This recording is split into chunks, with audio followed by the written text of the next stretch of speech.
Querido diário, me sinto desesperançosa e frustrada. Há dias venho aguardando o desfecho, mas o MasterChef não acaba. Chega a vacina do corona, mas não acaba a temporada 7. Olá, meu povo, seja bem-vindo a mais uma análise científica do MasterChef Brasil, episódio 23. É o último? Não, não é o último. A gente achou que fosse, mas não é. Semana que vem tem mais um. Mas semana que vem é Natal. E aí a gente decidiu que no Natal a gente vai fazer roteiro, gravar e editar vídeo, que a gente também merece um descanso, não é mesmo? A gente vai assistir o programa e se tiver alguma coisa bem interessante que a gente possa abordar, a gente faz a gravação na semana seguinte ou quando der vontade, talvez, não sei. É isso. A gente tem que descansar também. Bom, mas esse episódio número 23 trouxe finalmente algo que eu não tinha falado em nenhum outro vídeo dessa longa jornada que traçamos juntos aqui. Chocolate e também panqueca. Finalmente vamos fazer um vídeo quase que inédito nessa série que tanto acompanhamos, não é mesmo? Bom, rolou um merchan pesado no episódio da Cacau Show, que forneceu os chocolates lá pro programa pra galera fazer todas as receitas. Inclusive, oi Cacau Show, tudo bem? Estamos disponíveis para patrocínio, tá bom? É isso, liga pra nós. Bom, e aí a gente teve de tudo. Teve o cara que nunca tinha feito um soufflé na vida e aí resolveu fazer um soufflé de chocolate com sorvete em 1 hora no MasterChef. Amado. O negócio assim, deu certo no momento, mas ficou mais um bolinho cremoso do que realmente um soufflé. Mas deu certo, né? Importante que o gosto tava bom e é isso aí. Aí também teve a menina que não conseguiu, gente, eu não sei o que ela fez na verdade. Ela conseguiu separar toda a gordura da massa do petit gâteau. Tipo, e até agora eu realmente não entendi direito o que foi que aconteceu, cientificamente falando. Mas acredito que tenha sido um problema na hora de misturar o chocolate com o resto da massa. É uma questão de temperatura, porque uma das tigelas estava no banho-maria, eu não sei que temperatura que tava aquilo ali, e aí depois ela colocou o chocolate, que eu não sei se estava na mesma temperatura do restante, ou estava mais quente, estava mais frio, e isso pode ter quebrado a emulsão da manteiga e do próprio chocolate e feito a gordura se separar. É o que eu acho que aconteceu, porém, não sei dizer. Teve o cara que tentou fazer um brownie, que inclusive eu acho que se eu tivesse nessa prova, teria sido a minha escolha, porque é um negócio que pro tempo que tinha dá pra fazer super bem feito. Só que aí ele assou demais e ele provavelmente já tinha colocado pouco líquido, ou tipo, ou faltou ovo, ou faltou gordura, ou os dois na massa dele, porque a massa dele tava muito viscosa, muito pegajosa e consistente na hora dele pôr na assadeira. A massa do brownie, ela tem que descer cremosa da tigela pra assadeira, ela não pode ser aquela massa igual a dele no programa. E a gente tem que tirar o brownie do forno antes dele terminar de secar completamente, porque ele vai terminar de secar fora e vai ficar com aquela textura cremosa que ele tem dentro, senão fica um brownie seco e aí vira tipo como se fosse um biscoitão, ao invés de um brownie de verdade. É o mesmo princípio que eu explico no vídeo sobre os cookies, no desafio que a gente fez, que a Ana fez os primeiros cookies da vida dela. E o link desse vídeo vai estar aqui na descrição, você pode acompanhar se você não tiver visto ainda. Inclusive, Dona Ana nunca fez um brownie na vida. Então, no momento, ela não pode cozinhar, porque ela acabou de passar por uma operação no joelho e ainda não consegue ficar em pé sozinha. Mas esse será o nosso primeiro desafio culinário de 2021, fazer um brownie. Então, se você não é inscrito aqui nesse canal, eu, assim, já te aconselho a se inscrever e ativar as notificações para poder saber quando esse desafio culinário for ao ar, porque, meu amigo, Ana na cozinha sempre traz fortes emoções e muitas risadas garantidas. Vai ser muito bom. Teve também a menina que fez um bombom maravilhoso, gente. Tava muito bonito, super comeria. E ela ganhou a prova, inclusive. Mas então, vamos falar de chocolate, né? Bora falar de chocolate, que eu gostei muito de fazer esse roteiro, foi muito legal. E aí, como vocês já devem saber, né, eu espero, o chocolate vem do cacau, que é o fruto da plantinha Theobroma cacau. Ou seja, gente, chocolate é fruta. Conta como salada. Eu acho. E Theobroma, do nome científico do cacau, em grego quer dizer literalmente alimento dos deuses. O povo já sabia, né? O que é isso. E o que é mais conhecido dessa planta é dizer que ela é originária da América Central e a gente sempre associa os primeiros registros de consumo dela à cultura maia, né? Que foi uma cultura que dominou a América Central e do Norte por bastante tempo. Mas um estudo encontrou evidências de que o cacau já era consumido na Amazônia do Equador há 5.500 anos. E aí eles presumem que, apesar de ele ser consumido há 5.500 anos, né, pelos registros arqueológicos, parece que ele já existia na bacia amazônica há 7.000 anos. E aí, na América Central, os achados arqueológicos mostram o consumo do cacau na cultura olmeca e não na cultura maia há cerca de 3.000 anos, ou seja, 2.000 anos mais tarde do que na cultura... Só um minuto, deixa eu ver de novo o nome da cultura. Maio-Xinchipe-Maranhão. Ou seja, 2.000 anos mais tarde do que na cultura Maio-Xinchipe-Maranhão no Equador. A gente só não sabe ainda como é que ele saiu da bacia amazônica e foi parar na América Central.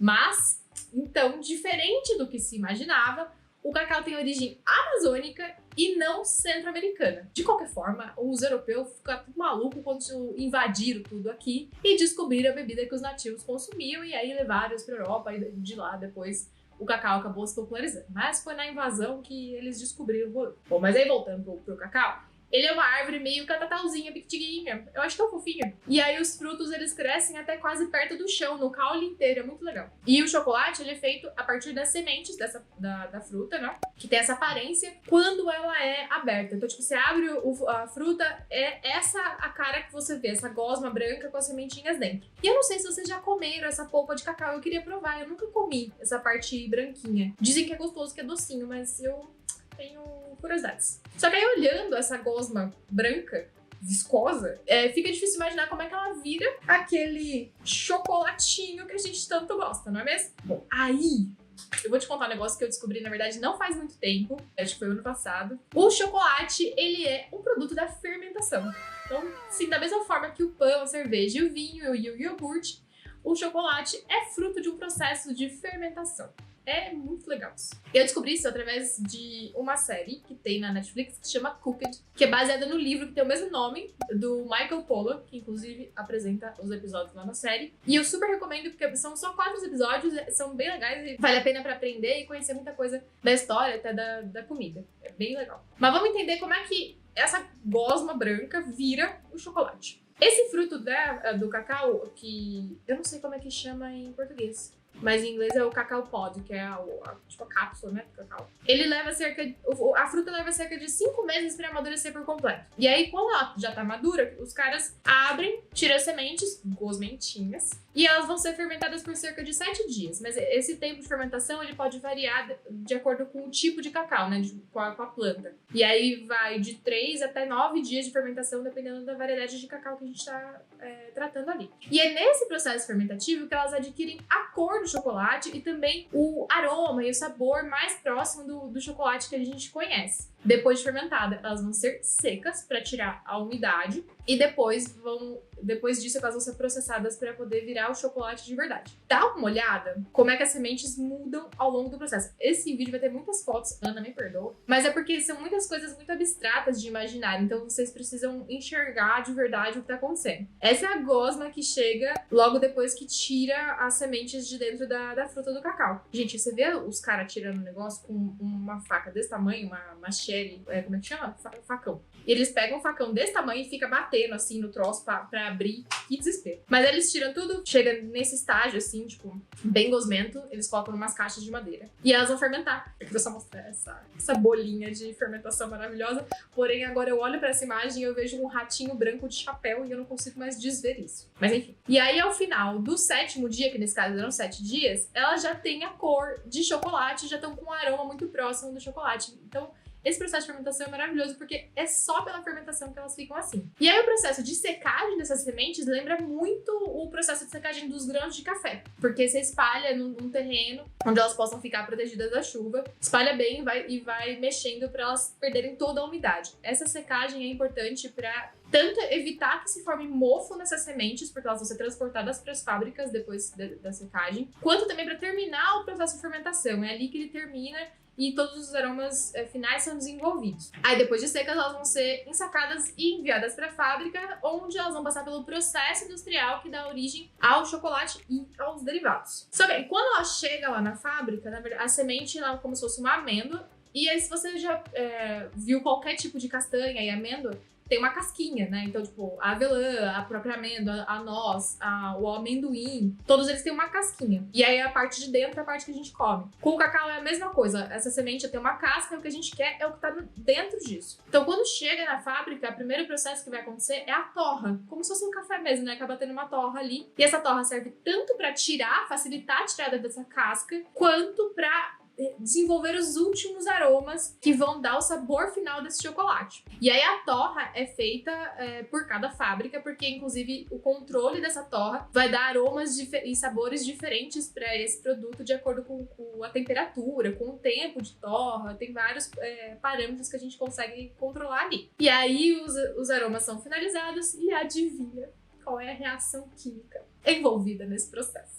Gente, é a reação de Maillard. Se você achou que eu ia terminar o ano sem falar de novo dessa reação maravilhosa nessa série, você achou errado, porque não tem como. Maillard é crucial para os aromas do seu chocolatinho. Bom, e aí depois que essas sementes foram secas e torradas, elas vão ser moídas para fazer a remoção da casca e pegar o miolinho, que são os nibs de cacau. Você provavelmente já deve ter visto nibs de cacau para vender nessas casas de cereais, ou então como parte de alguma sobremesa. Eles são a parte realmente que vão virar o chocolate, mas eles podem também ser consumidos como nibs de cacau mesmo, que eles trazem uma crocância interessante, um amarguinho para comida. Então os nibs são a parte de dentro da semente de cacau, o equivalente ao amendoim dentro da casquinha dele.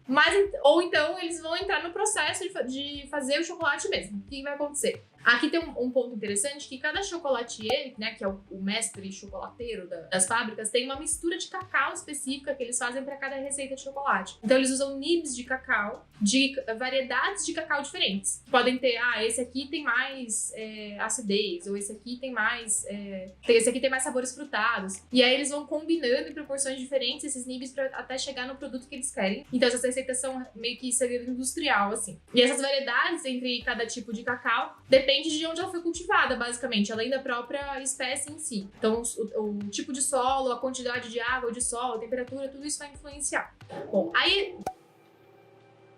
os nibs vão entrar no moedor, como se fosse um moedor de farinha, e vão virar uma pasta bem cremosa, que é chamada de massa de cacau ou chocolate liquor, que é tipo Vocês vão ver a foto aí, dá uma olhada. Hora que essa primeira foto é os nibs começando a ser triturados, na segunda eles já estão começando a ficar pastosinhos, e na terceira eles já estão bem cremosos, bem líquidos, já virando a massa de cacau que vai entrar no resto do processo industrial. E eles vão ficando assim porque conforme eles vão sendo triturados, vai sendo liberada a manteiga de cacau de dentro deles, e isso faz com que fique esse creme apetitoso. Bom, a partir daqui, desse momento que a gente tem a massa de cacau, o processo ele pode mudar de acordo com o produto que eu quero obter. Então, se eu quiser cacau em pó, essa massa de cacau vai ser espremida numa prensa hidráulica para remover toda a gordura, que é a manteiga de cacau. E essa manteiga é cerca de metade da composição desses nibs, tá? Então, o nib, ele tem metade manteiga de cacau e metade os sólidos do cacau, que são chamados. E a manteiga de cacau, ela é essencial no processo de fabricação do chocolate, então ela entra na formulação. E ela também é muito usada na indústria farmacêutica e cosmética como parte dos produtos que a gente usa. A pasta de cacau, depois de prensada, que já tá sem a manteiga, ela vira esse troço sólido que se chama chocolate cake, ou então torta de cacau, que é como é chamado na indústria. Que gente, fica muito sólido, parece um LP quase. E aí ela vai entrar numa máquina que vai moer essa torta e vai fazer um chocolate em pó. Então, basicamente assim, você literalmente moe o cacau para fazer o chocolate em pó. Eu achei isso muito legal. Mas se for para fazer o chocolate mesmo, a massa de cacau vai ser misturada com açúcar, pode receber mais manteiga de cacau também, e leite em pó se a gente estiver fazendo chocolate ao leite. Aí é nessa hora que são acertadas as proporções de cada receita, e isso dá origem aos chocolates com diferentes porcentagens de cacau, diferentes porcentagens de açúcar. É tudo nesse momento que isso é feito. Dá pra fazer também o chocolate usando a torta de cacau sólida, sem a manteiga de cacau. Só que aí a gente recoloca a manteiga nela e aí ela vira uma massa de novo. Isso é muito bom para controlar a quantidade exata de manteiga de cacau que você quer na sua receita final, inclusive. E para fazer chocolate branco, a gente não usa massa de cacau, vai só manteiga de cacau, leite e açúcar. Bom, e aqui eu quero comentar também sobre o chocolate rubi, que é o quarto tipo de chocolate, além do amargo ao leite e do branco. Que ele tem essa cor maravilhosa. Gente, ele é muito bonito. Essa variedade de chocolate foi criada pelo grupo Callebaut, que é um grande produtor de chocolate belga, e ela foi introduzida no mercado em 2017. De acordo com as informações, eles usam a semente de cacau rubi, que são crescidas no Equador, no Brasil e na Costa do Marfim, para fazer esse chocolate. Parece, pelas informações que eu encontrei, que essas sementes são de uma variedade de cacau que é mais propensa a resultar nesse chocolate rosa. Mas, geneticamente, é a mesma planta de cacau dos outros cacau que a gente tem aí pra comer, do que a gente já conhece. Mas a razão dele ser rosa não é alguma modificação genética na planta, nada disso. É uma coisa patenteada, é um processo patenteado, então a gente não consegue achar detalhes ainda desse processo. Mas não tem nenhum tipo de corante, nada disso envolvido. O que eles fizeram foi desenvolver um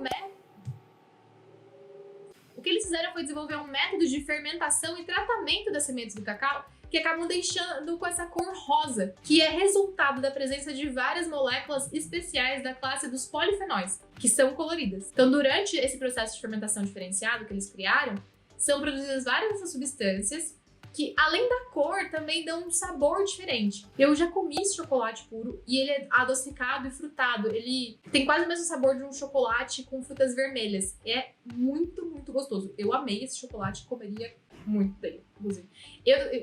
Eu sou uma pessoa que eu não gosto de comer chocolate, eu não gosto de comer muito chocolate puro. Geralmente, se eu for comer chocolate puro, eu como pedaços bem pequenos, porque eu acho que ele acaba me enjoando um pouco disso.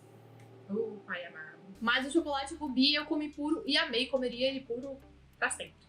Bom, mas voltando pro fio da meada aqui, um componente importante do chocolate, como eu mencionei, é a manteiga de cacau, que além de ser essencial nessa fabricação, geralmente cerca de 25% do produto final do chocolate é manteiga de cacau. Ela tem algumas propriedades muito especiais que tanto tornam ela um produto valioso, quanto trazem características importantes, tanto físicas quanto sensoriais, para o chocolate em si. Ela é a única gordura vegetal que é totalmente sólida em temperatura ambiente. E aqui, temperatura ambiente é considerada 25 graus e não Belém do Pará no verão, tá bom? Mas ela é sólida mesmo, tipo uma pedrinha. Tá aí a foto para provar a minha informação. E essa característica é muito importante pra gente conseguir moldar o chocolate no formato que a gente quer. Então a gente só consegue fazer pedaços de chocolate assim, graças a essas características da manteiga de cacau, que consegue se tornar sólida em temperatura ambiente. E aí ela derrete entre 31 e 33 graus, que é logo abaixo da nossa temperatura corporal de 36, 37 graus. E é isso que faz o chocolate o quê? Derreter na sua boca. E ela também resiste à oxidação. Então ela não fica rançosa como as outras gorduras, principalmente as gorduras animais ou alguns outros óleos vegetais. Isso permite que ela seja armazenada em temperatura ambiente por mais tempo, até anos, sem nem estragar. E aí uma última propriedade muito importante dela é uma propriedade química chamada polimorfismo. Química ou física? Não tenho certeza. Aprendi em química? Aprendi em química. Se é física, vocês podem me corrigir aqui na descrição, tá bom? E essa propriedade chamada polimorfismo, ela tá envolvida diretamente no processo de temperagem. Vamos por partes que a gente vai entender isso aqui junto. Tenho certeza que seus chocolates vão mudar depois disso. Bom, depois que a massa de chocolate é preparada na indústria, o processo todo acaba aquecendo essa massa. E ela não pode entrar nos moldes já quente, ela precisa ser temperada, ou seja, ela precisa ser resfriada para conseguir entrar nesses moldes. A gente também precisa fazer esse processo de temperagem quando a gente derrete chocolate para fazer tipo bombom em casa. E aí, caso você nunca tenha ouvido essa palavra antes, temperar o chocolate significa resfriar a massa depois que ela foi derretida e não tacar sal, sei lá, pimenta do reino no rolê. Não, temperar chocolate não é isso. Sal, pimenta do reino. Sim, amores, é importante ter sal na sobremesa. Ela realça os sabores, vai ficar mais interessante, complexa e deliciosa. E aí, nesse processo de temperagem, que a gente derrete o chocolate, então a gente aquece, e depois a gente resfria rápido para ele atingir a temperatura que a gente quer, que é a temperatura em que ele vai se solidificar, ou seja, se cristalizar. Quando ele se solidifica, se cristaliza, ele pode fazer isso de 6 formas diferentes, molecularmente falando. E aí que entra o polimorfismo. Uma mesma molécula pode formar cristais diferentes, que são cristais ou microscópicos, que a gente só consegue enxergar realmente olhando no microscópio, ou macroscópicos que a gente consegue ver. Isso nada mais é do que um tipo de arranjo delas, que forma um tipo de cristal ou outra dependendo da condição. Então, por exemplo, se eu imaginar que essa aqui é a minha molécula, ela pode ter tanto esse arranjo aqui de cristal, isso é um polimorfo dessa molécula, ou ela pode ter esse arranjo. É a mesma molécula, mas quando ela se arranja em cristais diferentes, ela vai ter propriedades químicas e físicas diferentes, porque isso aqui muda a forma como ela interage com o ambiente. Inclusive a forma como ela absorve luz até. Olha só, um exemplo que a gente consegue ver muito claro são os minerais chamados de calcita e aragonita, que vocês estão vendo aí na tela. A calcita é a amarela e a aragonita é a roxinha. É a mesma molécula, que é o carbonato de cálcio. Então imagina que esse aqui é o carbonato de cálcio. Eu não sei exatamente geometricamente qual é a organização desses cristais, mas vamos supor que a calcita seria essa organização e a aragonita seria essa organização. Então eles são a mesma molécula empacotadas de formas diferentes, o que dá essas características visuais muito distintas. Então, um sendo bem amarelo, o outro sendo mais arroxeado, justamente por conta do polimorfismo que ele tem. Isso também acontece nos medicamentos. Tem alguns princípios ativos, que são os fármacos, que têm possibilidade de formar vários cristais diferentes e, em muitos casos, só um desses cristais é ativo, os outros não. Ou eles têm atividades diferentes, um é mais potente do que o outro. E aí ele pode funcionar ou não no nosso corpo para tratar a doença que a gente tem em mente. Um exemplo bem clássico é um fármaco que chama ritonavir, que é um fármaco usado para tratar infecções por HIV. Aí tem uma imagem para vocês verem de uma foto tirada do microscópio de cristais do ritonavir. Então é a mesma molécula, a mesma substância, só que no lado A ele formou um cristal que parece um cristal de agulha e no lado B ele formou um cristal que parece um tijolinho. Então são polimorfismos diferentes e só um desses cristais funciona para tratar realmente o HIV. E aí, com a manteiga de cacau, a gente tem exatamente o mesmo princípio acontecendo. Ela pode formar até 6 cristais diferentes, como esses microscópios que vocês viram do ritonavir. E cada um deles é formado em temperaturas diferentes e confere características diferentes para essa manteiga. O chocolate que a gente quer é aquele que é brilhante, né? Então, se vocês olharem aqui, vocês veem que ele brilha na luz. Ele é brilhante, ele fica sólido em temperatura ambiente, então aqui agora tá o quê? Já deve estar próximo de 30 graus, tá calor aqui em São Paulo hoje. Mas ele tá sólido, ele não tá derretendo. E ele quebra com corte seco, ele quebra como se fosse um corte seco e às vezes faz até um barulhinho, que é chamado de snap. Então, quando ele quebra assim, ó, ele quebra de uma vez. Inclusive, derrubei um pedaço no chão, vou ter que pegar depois. É isso que a gente quer que ele... Porque senão, se ele tiver temperado errado, quando eu fizer isso aqui, ele vai fazer assim, ó, devagarinho. E aí vai ficar aquele chocolate molenga. Então, nessa forma de chocolate, que é o que a gente compra, predomina o cristal do tipo 5 na manteiga de cacau. E aí, um dos fatores que interferem na formação desses cristais é justamente a temperatura, que é a temperatura de cristalização, em que eles vão ser solidificados. É por isso que, para obter esse cristal certo, que é o cristal número 5, a gente faz a temperagem, que é derreter o chocolate, resfriar o chocolate, até atingir a temperatura certa, e só então colocar nos moldes. Nossa, delícia, eu vou comer um pedaço.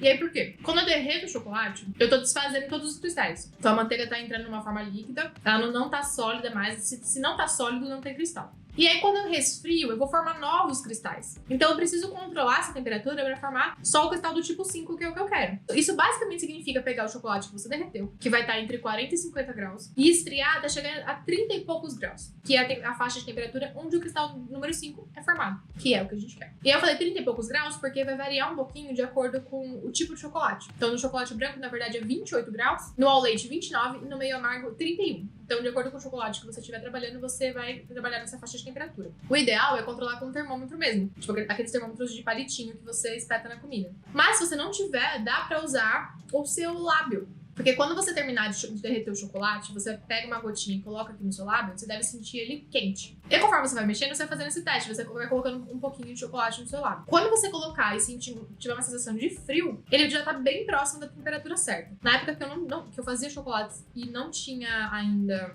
um termômetro, era assim que eu testava e sempre funcionou muito bem, tá? E é uma forma de fazer isso rápido, sem você ter que ficar misturando chocolate na a coisa de mármore lá, fazendo uma sujeira danada, é pegar 2/3 do chocolate que você tem pra usar, derreter, e aí tirar do banho-maria que você tava derretendo e misturar o 1/3 restante. Isso vai fazer com que ele chegue na temperatura quase que certíssima ali, só nesse processo de misturar o que já tava derretido com o que ainda tá sólido. Bom, o que acontece se a gente não fizer essa temperagem? Só derreter o chocolate e aí colocar ele direto na forma e pôr pra gelar, vai fazer formar o cristal tipo 1. E o cristal tipo 1 é aquele chocolate que derrete fácil em temperatura ambiente, ele é opaco, não tem brilho nenhum. Inclusive tem algumas manchas brancas que podem aparecer nele. E ele é molenga quando você morde, ele não é aquele chocolate que você morde e aí ele quebra no seu dente. Ele é um chocolate realmente molenga. Não vai fazer o snap que é o desejado. E essas manchas brancas que aparecem, algumas pessoas acham que o chocolate tá estragado e não pode comer. Mas essas manchas brancas são recristalização dos cristais da manteiga que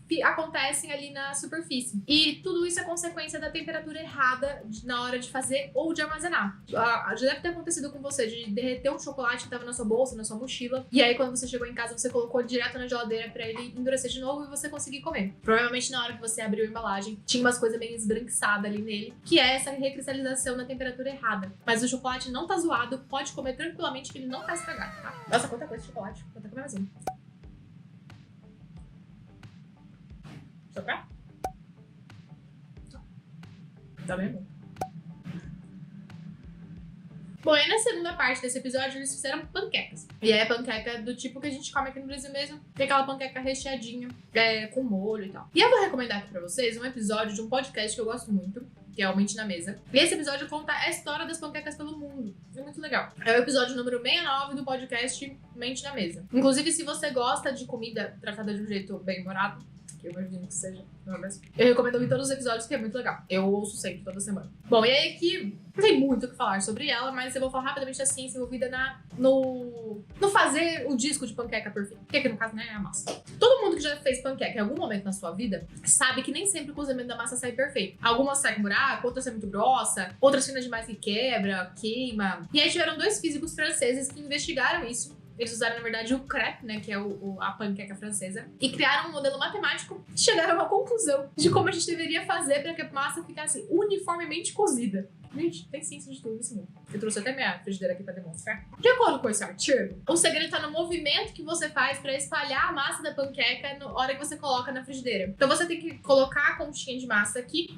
e aí você espalha rápido pra ela se distribuir. E aí o ideal é que ela só se distribua sozinha, né? Tipo, ela preencha o espaço ali da frigideira sozinha porque isso vai garantir a espessura correta. É importante usar uma frigideira antiaderente para que realmente não grude nada. E ainda que seja antiaderente, untar bem com manteiga ou com azeite para conseguir fazer a massa perfeitinha. E o que eu faço? Eu não coloco a massa enquanto a frigideira tá no fogo. Eu tiro a frigideira do fogo, coloco a massa, espalho e aí eu volto ela pro fogo. Porque se você colocar a massa com a frigideira em contato direto no fogo, onde a massa cair primeiro, ela vai começar a cozinhar mais rápido porque a chama ali tá mais forte. Então se você tira, embora a frigideira esteja quente, o calor tá mais uniformemente distribuído ali. Então ela vai cozinhar de forma mais igualitária.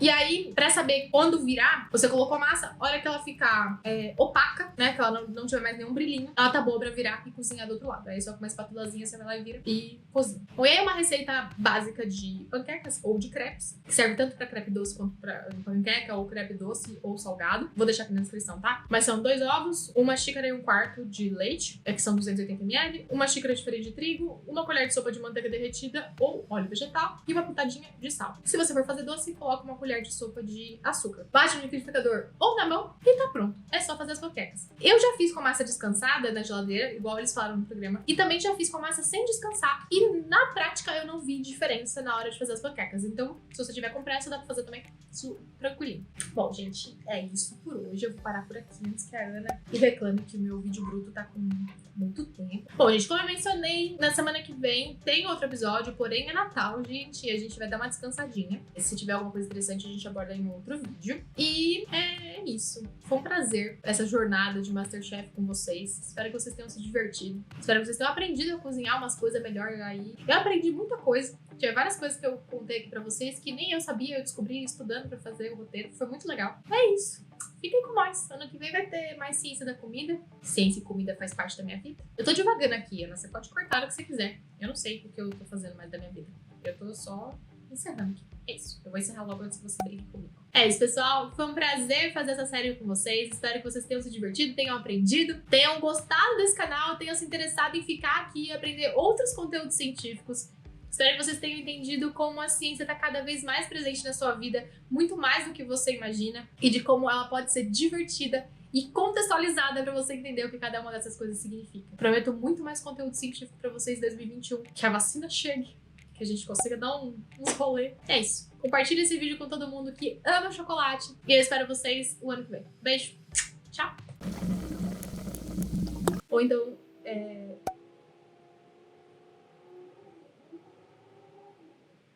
tem um Grand Prix começando? É isso? Pensei nisso. Ah, tá bom.